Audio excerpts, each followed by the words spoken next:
পবিত্র কোরআন থেকে একটা আয়াতের টুকরো তেলাওয়াত করেছি এবং সেই মুসলিম গ্রন্থ থেকে একটা হাদিস আপনাদের সামনে পরিবেশন করেছি। আলোচ্য আয়াত এবং হাদিসকে সামনে রেখে আমার সংক্ষিপ্ত বক্তব্যের যে বিষয় সেটা হবে মৃত্যুর পর করণীয়।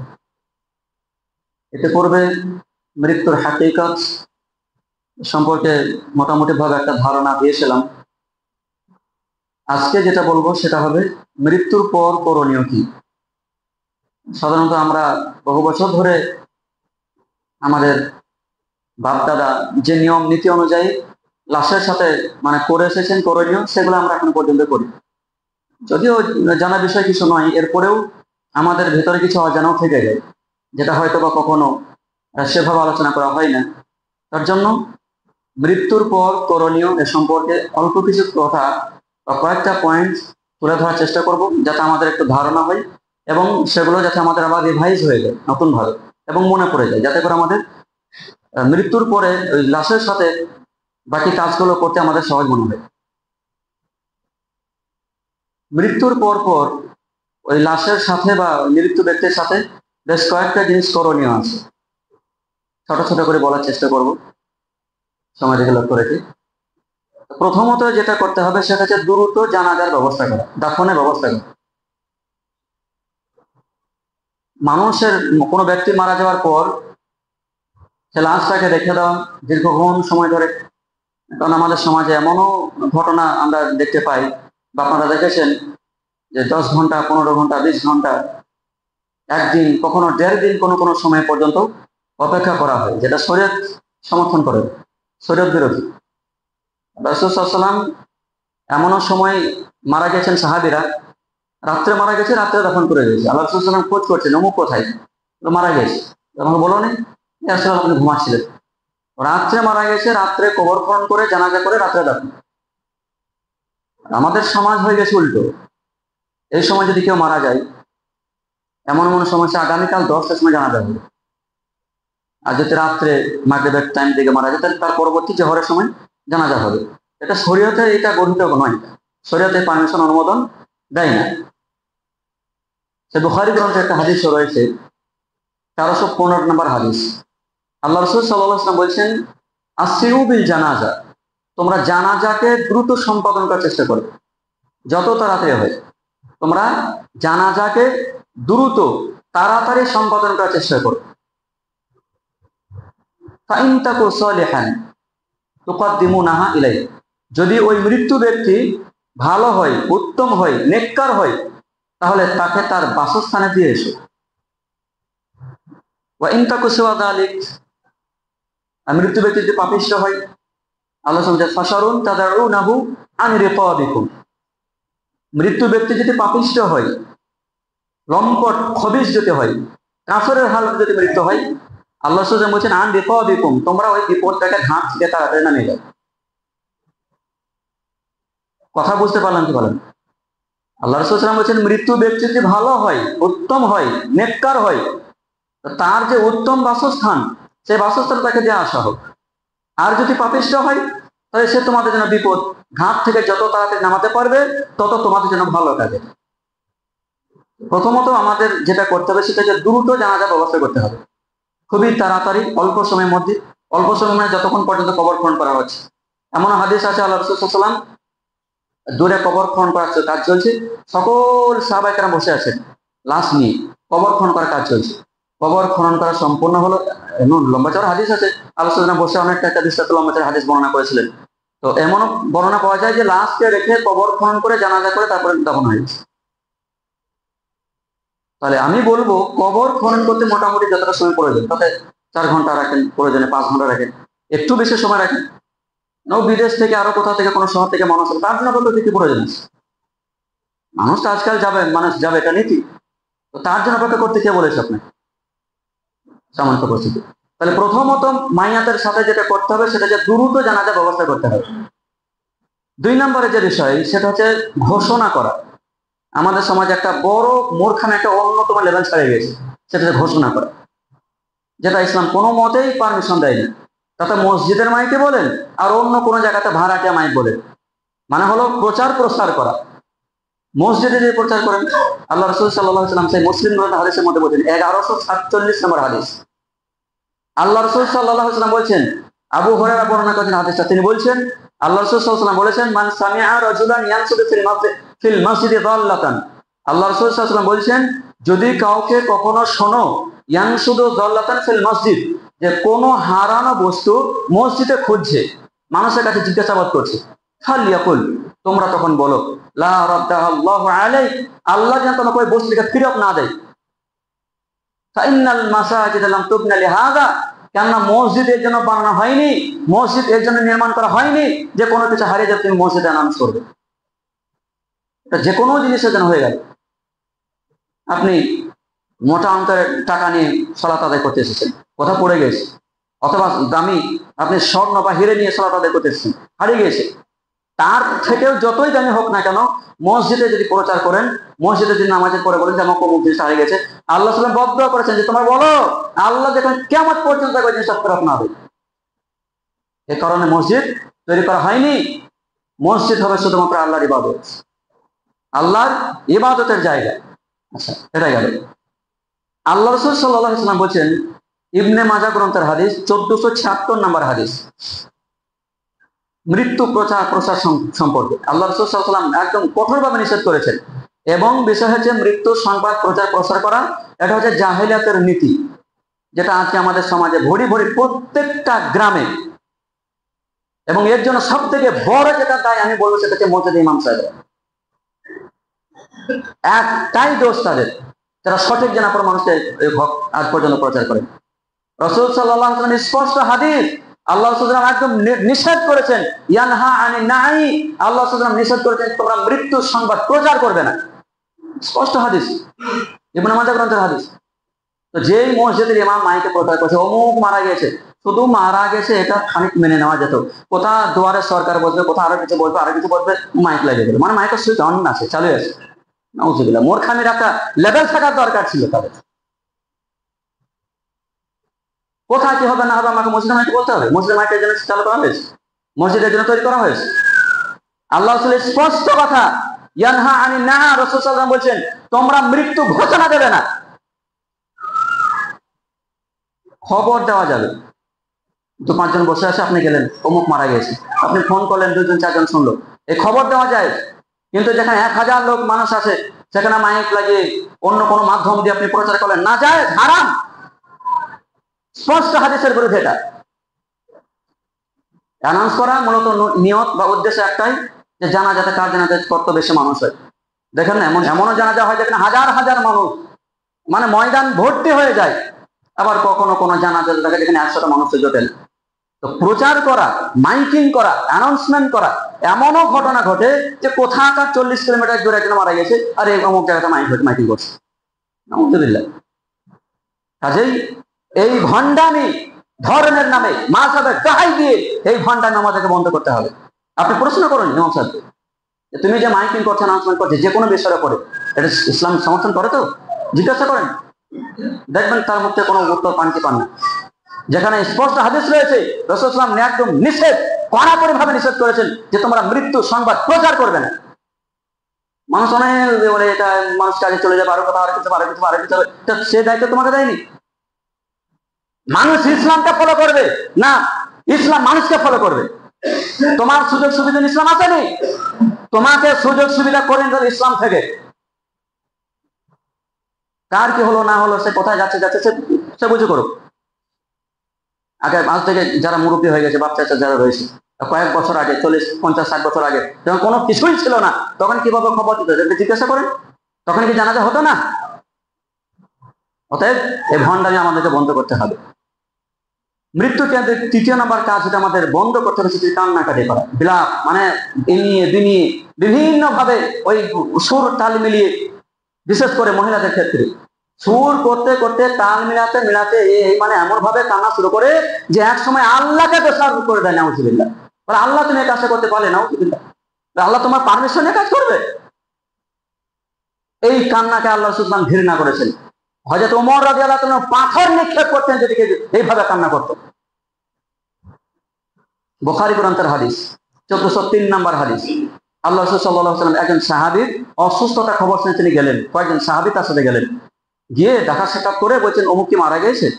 তখন কিছু সাহেব বললেন যে না, মানে মৃত্যুর যন্ত্রণায় কষ্ট পাচ্ছে সে। তখন আল্লাহ রাসূল সাল্লাল্লাহু আলাইহি ওয়াসাল্লাম কান্নায় ভেঙে পড়লেন।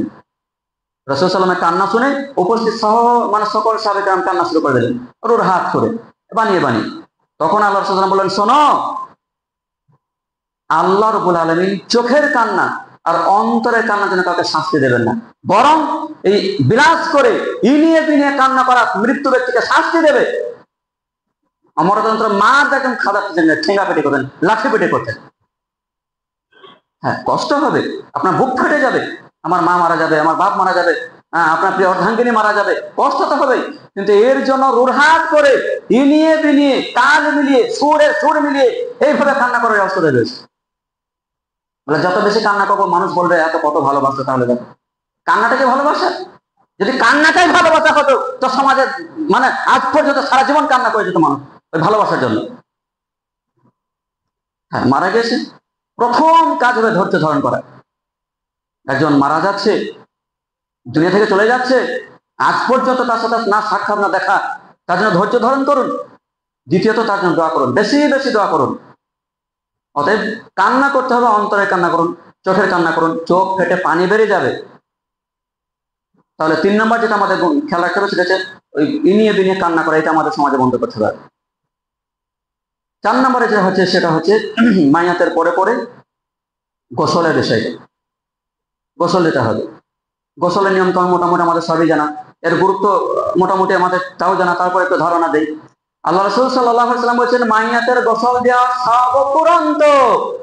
কত যে সওয়াব তা রাসূল সাল্লাল্লাহু আলাইহি ওয়াসাল্লাম পর্যন্ত জানতেন না, মানে জানানো হয়নি। বাইহাকি এবং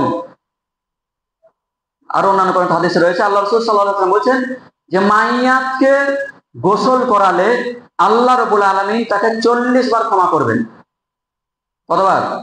40 বার ক্ষমা করবেন। 1 2, যদি কোনো ব্যক্তি কোনো মাইয়াতের গোসল দেয় আল্লাহ রাব্বুল আলামিন তাকে কিয়ামত পর্যন্ত পুরস্কৃত করবেন। কতদিন পর্যন্ত? কিয়ামত পর্যন্ত। 3, কোনো ব্যক্তি যদি মাইয়াতের গোসল দেয় এবং তার যাবতীয় দোষ ত্রুটিকে গোপন রাখে আল্লাহ রাব্বুল আলামিন কিয়ামতের দিন তাকে উন্নত মানের দামি মোটা রেশমের পোশাক পরিধান করানো হবে। শর্ত হবে 2টি। কয়টা ফায়দা বললাম? 1, 40 বার আল্লাহ তাকে ক্ষমা করবেন। 2, কিয়ামত পর্যন্ত ওই ব্যক্তিকে পুরস্কৃত করা হবে, কিয়ামত পর্যন্ত তাকে পুরস্কার দেওয়া হবে। 3, কিয়ামতের ময়দানে তাকে সম্মানিত রেশমের মোটা পোশাক পরিধান করানো হবে। এত সওয়াব অর্জন করা পথ হচ্ছে 2টি, মানে শর্ত হবে 2টি। তার একটা হলো একমাত্র আল্লাহ রাব্বুল আলামিনের সন্তুষ্টি অর্জনের জন্য এবং দুনিয়ার কোনো কিছু বিনিময় না পাওয়ার উদ্দেশ্যে, আল্লাহ সন্তুষ্টি অর্জন। আর 2 হলো মৃত্যুর ব্যক্তি যাবতীয় গোপন দোষকে গোপন রাখা। এটা ভালো করে মনে রাখবেন। আমাদের সমাজে এমন বহু মানুষ পাওয়া যায় যারা বলে যে অমুক ক্লাস লওয়াতে গেলাম, ভালো লাগলো এই বিষয়গুলো, ঠিক আছে। আবার কখনো শুনে যে অমুক ক্লাস লওয়াতে গেলাম এর মধ্যে খারাপ দেখতে পেলাম, এই বদ অবস্থা দেখতে পেলাম, এই জিনিসগুলো। নাউজুবিল্লাহ, এগুলো আপনাকে বর্ণনা করার জন্য আপনাকে লজে দেওয়া হয়েছে। হ্যাঁ, তার তার চরিত্র কেমন ছিল, তার লাশের তার শরীরটার কি অবস্থা ছিল, এই দোষগুলো বর্ণনা করার জন্য তোমাকে দেওয়া হয়েছে যে তুমি লওয়া। আল্লাহ রাসূল বলেছেন 2টি শর্তের মাধ্যমে এত শত সওয়াব অর্জন করতে পারবে। 1, একমাত্র আল্লাহর সন্তুষ্টি অর্জনের জন্য। 2, তার যাবতীয় গোপন দোষকে যে ব্যক্তি গোপন রাখতে পারবে। এই 2টা জিনিস যদি আমার আপনার মধ্যে থাকে অফুরন্ত নিয়ামত আপনি পাবেন। আচ্ছা, মনে রাখবেন, গোসল দেবে কে? 5 নম্বরে যদি বলি গোসল দেবে কে, গোসল দেওয়া সর্বোত্তম হক, একবারে সব মানে সর্বোত্তম যে হক গোসল করানো, সেটা হচ্ছে স্বামী স্ত্রীকে গোসল দেবে, স্ত্রী তার স্বামীকে গোসল দেবে। এর থেকে বড় হক বা পাওনা আর কিছু নেই। একজন মাইয়াতের জন্য গোসল দেবে তার স্ত্রী অথবা তার স্বামী। কারণ আমাদের সমাজে দেখবেন এমন শুনবেন, শুনেছি যে কোনো মহিলা যদি মারা যায়, কোনো মহিলার স্বামী যদি মারা যায় তখন তাকে আর দেখতে দেওয়া হয়নি। বলে কেন? বলে মারা গেছে মানে তালাক হয়ে গেছে, যেহেতু তালাক হয়ে গেছে সে তো দেখা দেওয়া যাবে না। এটা কোনো যুক্তি হলো? একজন মহিলা সারা জীবন অর্ধনগ্ন হয়ে ওই বাজারে রাস্তাঘাটে লক্ষ লক্ষ পুরুষের চোখের খোরাক বানিয়ে অবশেষে যখন ওই তার স্বামী মারা গেল তখন বলছে তার স্বামী কাটা খাওয়াতে যাবে না। মানে এতদিন তার কোনো দোষ ছিল না। মানে একজন মহিলা ব্যাপারটা হয়ে যখন রাস্তাঘাটে বলছে, কারোর চোখে ঠেকলো না যে কেন পুরুষদেরকে দেখবে, কেন ব্যাপারটা হয়ে ঘুরবে, কেউ কোনোদিন কিছু বলতে গেল না। যেই তার স্বামী মারা গেল তখন বলছে স্বামীটা দেখতে দেওয়া হবে না, কেন তার তালাক হয়ে গেছে, আর দেখতে দেবে, সে দেখতে পারবে না। এটা কোনো যুক্তিসম্মত নয়। স্পষ্ট যেখানে হাদিস রয়েছে সেখানে মাঝহাবের দোহাই দিয়ে ধর্ম থেকে গেল আপনাকে, ধর্ম মাঝহাব করে থাকবে। স্পষ্ট হাদিস, আল্লাহ রাসূল সাল্লাল্লাহু আলাইহি ওয়াসাল্লাম বলেছেন, ইবনে মাজাহ গ্রন্থ হাদিস 1464 নম্বর হাদিস, আয়েশা রাদিয়াল্লাহু তাআলা আনহা তিনি বলছেন, আমি এতদিনে যে বিষয়টা জানলাম, যদি আগে জানতাম তাহলে রাসূল সাল্লাল্লাহু আলাইহি ওয়াসাল্লামের স্ত্রী সহ আর অন্য কেউ তাকে গোসল দিতে পারতো না। মানে রাসূল সাল্লাল্লাহু আলাইহি ওয়াসাল্লামকে অন্য কেউ গোসল দিয়েছিলেন, সাহাবীরা গোসল দিয়েছিলেন। এ কথা তিনি বলছেন যে আমরা যদি এই ঘটনা আগে জানতাম তাহলে রাসূল সাল্লাল্লাহু আলাইহি ওয়াসাল্লাম, আমরা মানে রাসূল সাল্লাল্লাহু আলাইহি ওয়াসাল্লামের স্ত্রীগণ মিলে তাকে গোসল দিতাম। ইবনে মাজাহ গ্রন্থ 1465 নম্বর হাদিস। আল্লাহ রাসূল সাল্লাল্লাহু আলাইহি ওয়াসাল্লাম কোন এক সফর থেকে বাড়ি ফিরলেন। আয়েশা রাদিয়াল্লাহু তাআলা তখন মাথা যন্ত্রণা করছিল। তখন তিনি বলছেন, ইয়া রাসূলুল্লাহ, আমার মাথায় যন্ত্রণা, কাতর হয়ে যাচ্ছি। তখন রাসূল সাল্লাল্লাহু আলাইহি ওয়াসাল্লাম বলছেন, আয়েশা, আমারও একই অবস্থা, আমারও মাথা যন্ত্রণা করছে। তখন আল্লাহ রাসূল সাল্লাল্লাহু আলাইহি ওয়াসাল্লাম বলছেন, শোনো আয়েশা, তোমার মৃত্যু যদি আমার আগে হয়, তোমার মৃত্যু যদি আগে হয় তাহলে তোমার কোনো ক্ষতি আমি হতে দেব না। কে বলছে যে আমার পূর্বে যদি তোমার মৃত্যু হয় তাহলে আমি তোমার কোনো ক্ষতি হতে দেব না। কেন? কারণ শোনো রাখো, আমি তোমার গোসল দিতাম, আমি তোমার জানাজা পড়াতাম, আমি তোমার কবর খনন করতাম, কবরস্থ করতাম, এত কিছু কাজ আমি তোমার জন্য করতাম, তোমার কোনো ক্ষতি আমি করতে দিতাম। হাদিস ইবনে মাজাহ হাদিস সহিহ, কোনো নির্ভেজাল নেই, একবারে নির্ভেজাল হাদিস। তো হাদিস অস্বীকার করবে? আল্লাহ রাসূল সাল্লাল্লাহু আলাইহি ওয়াসাল্লাম আয়েশা রাদিয়াল্লাহু তাআলা কে বলছে যে আমার পূর্বে যদি তোমার মৃত্যু হতো তাহলে তোমার কোনো ক্ষতি আমি হতে দিতাম না, আমি তোমার গোসল দিতাম, আমি তোমার কাফন পরাতাম, আমি তোমার জানাজা পড়াতাম এবং আমি তোমাকে দাফন করতাম। এই চারটে কাজ আমি তোমার জন্য করতাম। নানকর হাদিস দেখেন, আপনি মাযহাবের কথা শুনবেন না, হাদিস কথা শুনবেন। উপস্থিতি বিচার করবেন আপনারা। তাহলে গোসল বিষয়টা গেল। এরপরে যে বিষয়টা আছে সেটা হচ্ছে জানাজা। কাফন পরানোর বিষয়টা ছোট করে বলে দিই। কাফন পরানো মোটামুটি আমাদের সব জানা আছে, তবে মনে রাখবেন নারী ও পুরুষ উভয়ের 3টে কাপড়। মরণে একটা হাদিস আছে যে পুরুষের জন্য 3টে আর নারী বা মহিলার জন্য 5টা। হাদিস ঠিক নেই, ভালো কোন আলেমের কাছে পরামর্শ নেবেন, যেটা মানে সন্দেহ যেতে হয়, যদি বিশ্বাস না হয়। একটা হবে চাদর, যেটা মাথা থেকে পা পর্যন্ত, একটা হবে জামা কামিজ, আর একটা হবে লুঙ্গি তাহবুন। 3টে নারী পুরুষ উভয়ের জন্য একই হুকুম। জানাজা বিষয় শেষ, যে বিষয়টা আমি বহুদিন ধরে বলবো ভেবে এতদিন আমি আলহামদুলিল্লাহ সময়টা পেয়েছি, সেটা হচ্ছে জানাজা। জানাজাতে 3টে কাজ। প্রথমটাই বলে দিই, সেটা হচ্ছে চটি পরে জানাজা সালাত আদায় করা। আমাদের সমাজে একটা মূর্খামে একটা বড় লেভেল ছাড়িয়ে দিয়েছে যে চটি খুলে জানাজা সালাত আদায় করতে। একটু আপনাকে ধারণা দেওয়ার চেষ্টা করি। জুতো পরে সালাত, আমি আমার নিজের কথা বলছি, আজ পর্যন্ত কোনো জানাজাতে চটি খুলে নেই। সেটা আমার গ্রাম হোক, এটা হোক বা অন্য কোথাও হোক। এমন জায়গাতে শুনেছি ইমাম সাহেব মাইকিং করছে যে আপনারা সব চটিটা খুলে আসবেন। এটা কোনো কথা হলো? ইমাম সাহেব মাইকে অ্যানাউন্স করছে, সেখানে আমি চটি খুলে নেই, সত্য কথা বলছি, সেখানে আমি চটি খুলে নিই। যেখানে আল্লাহ রাসূল সাল্লাল্লাহু আলাইহি ওয়াসাল্লাম ফরজ সালাত আদায় করছেন চটি পরে, যেখানে তামাম সাহাবায়ে কেরাম রাদিয়াল্লাহু তাআলা আনহুম আজমাইন সালাত আদায় করছেন ফরজ সালাত, 5 ওয়াক্ত ফরজ সালাতে যে কোনো এক ওয়াক্ত সালাত আদায় করছেন চটি পরে, সেখানে জানাজা সালাত আমার দোষটা কোথায়? বাধাটা কোথায় আমার? কে বাধা দিচ্ছে আমাকে চটি পরে সালাত আদায় করতে? বরং যদি কোনো ইমাম বলে যে চটি পরে সালাত আদায় করা বিদআত, আপনি বলবেন চটি খুলে সালাত আদায় করা বিদআত। কথা বলতে পারিনি। অনেকে আছে চটিটা খুলে দেবে যে এই সাইডে না, এই সাইডে আমার সামনে কথা রাখবে, আর না চটিটা খুলে চটির উপর পা যাবে। এটা কোনো অর্থ হলো? এই পদ্ধতিটাই বিদআত। শুনে রাখেন আমার কথা। চটি খুলে সালাত আদায় করা, জানাজা সালাত আদায় করা, এটা বিদআত। চটি পরে সালাত আদায় করতে হবে। আল্লাহ রাসূল সাল্লাল্লাহু আলাইহি ওয়াসাল্লামের হাদিস, ইবনে মাজাহ আবু দাউদ গ্রন্থ হাদিস 650 নম্বর অধ্যায় 2 নম্বর অধ্যায়, 650 নম্বর হাদিস 2 নম্বর অধ্যায়, আবু দাউদ গ্রন্থ হাদিস। আল্লাহ রাসূল সাল্লাল্লাহু আলাইহি ওয়াসাল্লাম কোনো এক সময় ফরজ সালাত আদায় করছেন, 5 ওয়াক্ত কোনো এক সালাত তিনি আদায় করছেন। সালাত চলছে, 1 রাকাত বা 2 রাকাত এমন একটা সালাত হয়ে গেছে। তখন আল্লাহ রাসূল সাল্লাল্লাহু আলাইহি ওয়াসাল্লামের কাছে জিবরাইল ইসলাম আসলেন, ওহী মারফত জানানো হলো, ইয়া রাসূলুল্লাহ, আপনার চটিতে অপবিত্র লেগে আছে। আল্লাহ রাসূল যখন জানতে পারলেন, তখন তিনি চটিটা খুলে সাইড করে দিলেন। নামাজরত অবস্থায়, ভালো করে শুনবেন, সালাতরত অবস্থায় আল্লাহ রাসূল সাল্লাল্লাহু আলাইহি ওয়াসাল্লাম চটিটিকে খুলে সাইড করে দিলেন। ঠিক আছে, সালাত চলতে চলতে আল্লাহ সাহাবীরা সকল দেখলেন, বুঝতে পারলেন যে আল্লাহ রাসূল সাল্লাল্লাহু আলাইহি ওয়াসাল্লাম চটিটা খুলে সাইড করে দিলেন। এখন সাহাবীরাও একই কাজ করলেন, তারা চটিটিকে খুলে সাইডে রেখে দিলেন। সালাত সম্পন্ন হলো। আল্লাহ রাসূল সাল্লাল্লাহু আলাইহি ওয়াসাল্লাম ঘুরে দেখলেন যে কি অবস্থা, তোমাদের কি হলো, চটি খুললে কেন?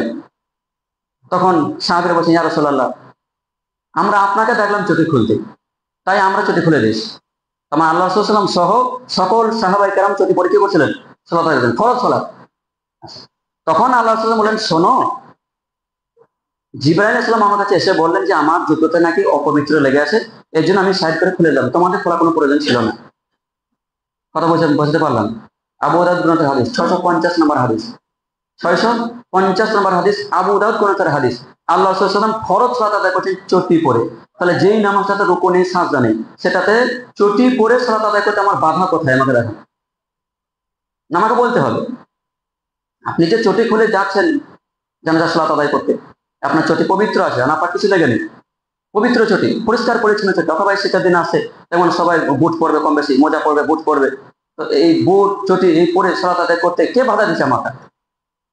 কোন ইমাম জিজ্ঞাসা করে তার কাছে হাদিস জানবেন, দলিল চাইবেন। যেখানে ফরজের পারমিশন রয়েছে, যেখানে চটি পরে ফরজ সালাত আদায় করা পারমিশন রয়েছে, সেখানে জানাজা সালাতে কে বাধা দিচ্ছে আমাকে? এই জন্য আমি কোথাও চটি খুলি না। দুটো কারণে। তার একটা হলো আমি এই হাদিসকে অনুসরণ করি, আবু দাউদের এই হাদিসটাকে আমি অনুসরণ করি, এক। আর দুই হলো মানুষকে দেখানোর জন্য যে চটি পরে সালাত আদায় করা যায়। কথা বলতে পারলেন কি পারলাম না? একটা হচ্ছে হাদিসের অনুসরণ, আর দ্বিতীয়ত মানুষকে জানানো যে চটি পরে সালাত আদায় করা যায়। কে কে বলে যা বলছি বলুন। অতএব চটি খুলে সালাত আদায় করবেন না। আজকে বক্তব্যের সব ভুলে যান, সব ভুলে যান, আমি ভুলে যেতে বলছি আপনাকে, সব ভুলে যান। এই চটি পরে জানাজার সালাত আদায় করতে হবে, এইটা যেন ভুলে যায় না। আমি যেন এই পরবর্তী থেকে দেখেছি আপনার চটি পরে জানাজার সালাত আদায় করছেন, ইনশাআল্লাহ। আর যেটা করণীয় সেটা হলো জানাজার পড়ার পূর্বে বক্তব্য। এমন জায়গাতে দেখা যায় যেখানে 5 মিনিট, 10 মিনিট, আধা ঘন্টা, 45 মিনিট পর্যন্ত বক্তব্য দিতেই রয়েছে, লম্বা চেহারা করে। যারা ইসলামে না যায়, আল্লাহ রাসূল সাল্লাল্লাহু আলাইহি ওয়াসাল্লাম একটা দুটো কথা তিনি শুনে বলতেন। কখনো যদি কোনো সাহাবীর ব্যাপারে যদি জানতেন, বা কোনো মাইয়াতের ব্যাপারে যদি জানতেন যে জালেম ছিল, মানে অত্যাচারী ছিল, সে পরিবারের উপর অত্যাচার করে, আল্লাহ রাসূল জানাতে পারতেন। আর কখনো যদি শুনতেন যে এর ঋণ আছে, আল্লাহ রাসূল জানাতে পারতেন। একটা হাদিসের 3টে ঘটনা বলে দেবে, শেষ করে দেবো। মিশকাত গ্রন্থ হাদিস 919 নম্বর, 2909 নম্বর হাদিস, মিশকাত গ্রন্থ হাদিসে আছে। আল্লাহ রাসূল সাল্লাল্লাহু আলাইহি ওয়াসাল্লাম বসে আছেন, সাহাবীরা বসে আছেন। আল্লাহ রাসূল সাল্লাল্লাহু আলাইহি ওয়াসাল্লাম কাছে একটা জানাজা নিয়ে আসা হলো। আল্লাহ রাসূল সাল্লাল্লাহু আলাইহি ওয়াসাল্লাম জিজ্ঞাসা করলেন, এর উপর থেকে কি কোনো ঋণ আছে? সাহাবীরা বললেন, ইয়া রাসূলুল্লাহ, না, এর পক্ষ থেকে কোনো ঋণ নেই। আল্লাহ রাসূল সাল্লাল্লাহু আলাইহি ওয়াসাল্লাম তার জানাজাটা পড়ালেন। পরবর্তীতে একটা লাশ আনা হলো। আল্লাহ রাসূল সাল্লাল্লাহু আলাইহি ওয়াসাল্লাম জিজ্ঞাসা করলেন, এর উপরে কি কোনো ঋণ আছে? তখন সাহাবীরা বললেন, ইয়া রাসূলুল্লাহ, ঋণ রেখে গেছে, ঋণ আছে। তখন আবার জিজ্ঞাসা করলেন, এর কি কোনো অর্থ সম্পদ আছে? এ কি কোনো অর্থ সম্পদ রেখে গেছে ঋণ পরিশোধ করার মতো? সাহাবারা বললেন, ইয়া রাসূলুল্লাহ, হ্যাঁ, 3টে স্বর্ণ মুদ্রা রেখে গেছে ঋণ পরিশোধ করার জন্য। আল্লাহ রাসূল জানাজা পড়ালেন। পরবর্তীতে একটা লাশ আনা হলো। আল্লাহ রাসূল সাল্লাল্লাহু আলাইহি ওয়াসাল্লাম একই কথা জিজ্ঞাসা করলেন, এর ওপর থেকে কোনো ঋণ আছে? এই ব্যক্তি কি কোনো ঋণ করে মারা গেছে? তখন সাহাবারা বলেন, ইয়া রাসূলুল্লাহ, হ্যাঁ, এর উপরে 3টে স্বর্ণ মুদ্রা ঋণ আছে, মানে ঋণী। তখন আল্লাহ রাসূল সাল্লাল্লাহু আলাইহি ওয়াসাল্লাম বলেন, ঠিক আছে, তোমার ভাইয়ের জানাজা তোমরা পড়াও, আমি পড়াচ্ছি না। এ বলে রাসূল চলে যাচ্ছিলেন। তখন আবু কাতাদা রাদিয়াল্লাহু তাআলা আনহু, তিনি আল্লাহ রাসূল সাল্লাল্লাহু আলাইহি ওয়াসাল্লাম বলেন, ইয়া রাসূলুল্লাহ, এই ভাইয়ের জানাজা আপনি পড়ান, এর ঋণের দায়িত্ব আমি নিলাম। এতটুকু শুধুমাত্র ঋণের কথাটা বলতে পারবে। আর খুব যদি প্রয়োজন মনে হয় মানুষের ভীতি প্রদর্শন করার জন্য 1-2 মিনিট কথা আপনি বলতে পারবেন, এটা পারমিশন আছে ইসলাম, মনে থাকবে। 1-2 কথা, 1-2 মিনিট কথা বলতে পারবেন। আর ঋণটা অবশ্যই বলতে হবে, কেননা ঋণ থাকলে আল্লাহ রাসূল তার জন্য জানাজা পড়াননি, মনে থাকবে জানি। আর শেষটা বলে দেই, আরো অনেক বিষয় আছে, তারপরেও সেটা হচ্ছে জানাজার দোয়া। আমাদের সাধারণত আমাদের এলাকায় দেখবেন বেশিরভাগ জানাজায় 1 মিনিট, খুব বেশি 1 মিনিট 30 সেকেন্ড, এর বেশি জানাজা আমি কোথাও দেখিনি। মানে জানাজা শুরু হলো আর শেষ হয়ে গেল, মাঝে কোনো দোয়া বলতে পারলেন না, কোনো মানে ইমামের কোনো খোঁজ খবর নেই, মানে আপনি সূরা ফাতিহা পড়ছেন পড়ছেন পর শেষ হলো না, আবার দ্বিতীয় তাকবীর দিয়ে দিলেন, নাউজুবিল্লাহ। জানাজা পড়াছেন মাইয়াতের জন্য, তার কামিয়াবের জন্য, তার ওই মুক্তির জন্য, কবরে নাজাতের জন্য জানাজা পড়াছেন, অথচ একদম তারা হুড় করে কি বলে দিলেন, মুক্তাদি না কিছু বললো, না ইমাম সাহেব কিছু বললো। ধীর স্থির ভাবে ইতমিনানের সাথে মাইয়াতের জন্য আপনি জানাজা পড়াছেন, দোয়া করছেন, এই জন্য মুক্তাদিদেরকে কিছু বলার সুযোগ দিতে হবে তো নাকি? দুইটা দোয়া আছে জানাজায়, অধিকাংশ ইমাম একটাই পড়ে, সেটা আল্লাহ মাগফিরলাহু, আল্লাহ মাগফির লিহাইয়িনা ওয়া মাইয়িতিনা ওয়া শাহিদিনা ওয়া সাগীরিনা ওয়া কাবিরিনা, এই দোয়াটা পড়া হয়েছে আগে। অনেক জায়গাতে যেখানে সিররি করে পড়ে, মানে জোরে, তাই মানে এই দোয়াটা পড়ে সালাম ফিরে গেল। এই দোয়াটার সাথে মৃত্যু ব্যক্তি কোনো সম্পর্ক আছে বলে আমার মনে হচ্ছে না, কারণ এই দোয়াটাতে বলা হচ্ছে মৃত্যু ব্যক্তির জন্য, জীবিত ব্যক্তির জন্য, ছোটর জন্য, বড়র জন্য, নারীর জন্য, পুরুষের জন্য, যুবকের জন্য, বৃদ্ধের জন্য, উপস্থিতের জন্য, অনুপস্থিতের জন্য, আল্লাহ তুমি সবাইকে ক্ষমা করো। এখানে মাইয়াতের কথা কোথায় আসবে? বরং স্পষ্ট খাস করে একমাত্র শুধুমাত্র মাইয়াতকে কেন্দ্র করে আল্লাহ রাসূল সাল্লাল্লাহু আলাইহি ওয়াসাল্লাম একটা দোয়া শিখিয়ে দিয়েছেন, সেটা হচ্ছে আল্লাহুম্মা আগফির লাহু ওয়ারহামহু ওয়াআফুহু ওয়া'ফু আনহু ওয়াকরিম নুজুলাহু ওয়া ওয়াসি' মুদখালাহু ওয়া গসিলহু বিল মা'i ওয়া সালজি ওয়াল বারাদ ওয়া নাক্কিহি মিনাল খাতায়া কামা নাক্কাইতা সাওবাল আবিয়াদ মিনাদ দানাস ওয়া আবদিলহু দারান খায়রান মিন দারিহি ওয়া আহলান খায়রান মিন আহলিহি ওয়া যাওজান খায়রান মিন যাওজিহি ওয়া আদখিলহুল জান্নাহ ওয়া আ'ইযহু মিন আযাবিল কবর ওয়া মিন আযাবিন নার। একবার মাইয়াতকে কেন্দ্র করে, আল্লাহ তুমি এই ব্যক্তিকে ক্ষমা করো, এর উপর রহম করো, এর কবরকে তুমি প্রশস্ত করো, এই যে দুনিয়াতে যে ঘর ছিল এ থেকে উত্তম ঘর দাও, এর যে দুনিয়াতে স্ত্রী ছিল এ থেকে উত্তম স্ত্রী দান করো, এর কবরের শাস্তি মাফ করো, এই কবরকে তুমি প্রশস্ত করো, জাহান্নাম থেকে মুক্তি দাও, জান্নাতের ঘর বানিয়ে দাও। কাজেই দোয়ার ক্ষেত্রে আমাদেরকে একটু একটু সাবধানতা অবলম্বন করতে হবে। এই দুইটা দোয়া আমরা মুখস্থ করার চেষ্টা করবো ইনশাআল্লাহ। কারণ হচ্ছে আমার আপনার মা যখন মারা যাবে, আমার আপনার বাপ যখন মারা যাবে, তখন মায়ের জন্য আমি কি দোয়া করলাম?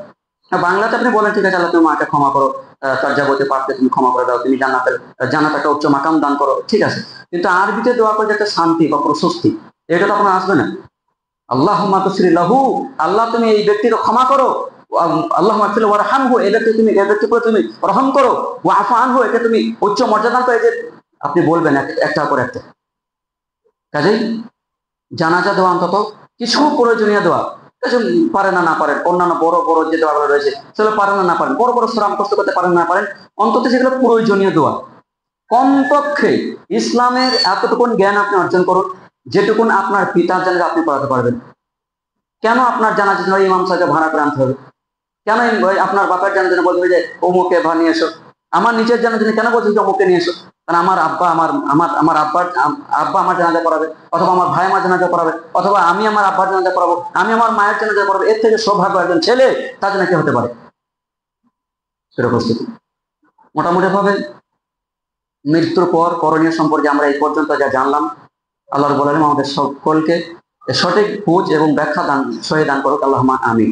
আল্লাহ রাব্বুল আলামিন মৃত্যুর পরে পরে যা কিছু করণীয় রয়েছে আমরা সমস্ত কিছুকে যেন পুঙ্খানুপুঙ্খভাবে, সঠিকভাবে এবং শরীয়ত মোতাবেক আমরা সেই কাজগুলো সম্পাদন করতে পারি, সে তৌফিক তুমি আমাদেরকে দাও, আল্লাহুম্মা আমিন।